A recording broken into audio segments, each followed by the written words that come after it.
Minkejja l-istampa li qed ipinġi l-gvern ta' kollox sew u ta' kollox miexi tajjeb meta jitkellem dwar il-COVID-19, jidher li l-verità hija totalment differenti.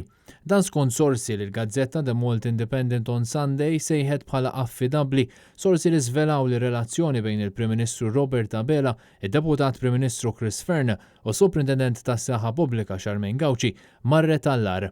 Dawn is-sorsi ta' min joqgħod fuqhom stqarru li t-tensjonijiet bejn iż-żewġ naħat komplew jikbru, partikolarment wara l-ħafna każi ġodda ta' COVID-19 li ħarġu minn attivitajiet tal-massa. Jidher li Fearn u Gauci qalu lill-Prim Ministru biex jammetti li żbalja u jwaqqaf dawn l-attivitajiet f'mument hekk delikat tas-saħħa tal-poplu Malti u Gawċi, madankollu sal-lum Abela għadu jwebbes rasu mhux jagħti priorità lis-saħħa tal-poplu. Fl-aħħar jiem il-Gvern irċieva ħafna kritika għal mod kif qed jaġixxi mhux biss dwar attivitajiet tal-massa iżda anke għal mod kif fetaħ beraħ l-ajruport għal kull destinazzjoni.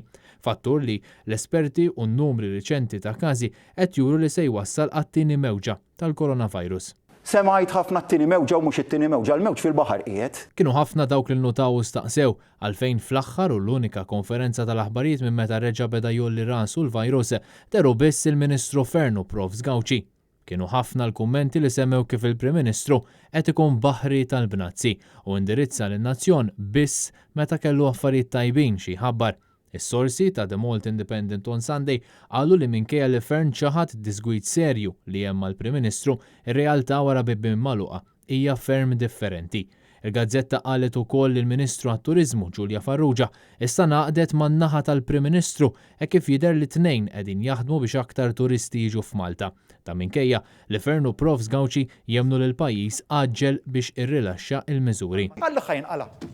Fil-fatt, fl-aħħar xhur, il-Maltin u l-Għawċin raw kontrast kbir fil-mod kif tkellem Robert Abela u d-diskors ta' kawtela li jużaw Chris Fearn u Charmaine Gauci.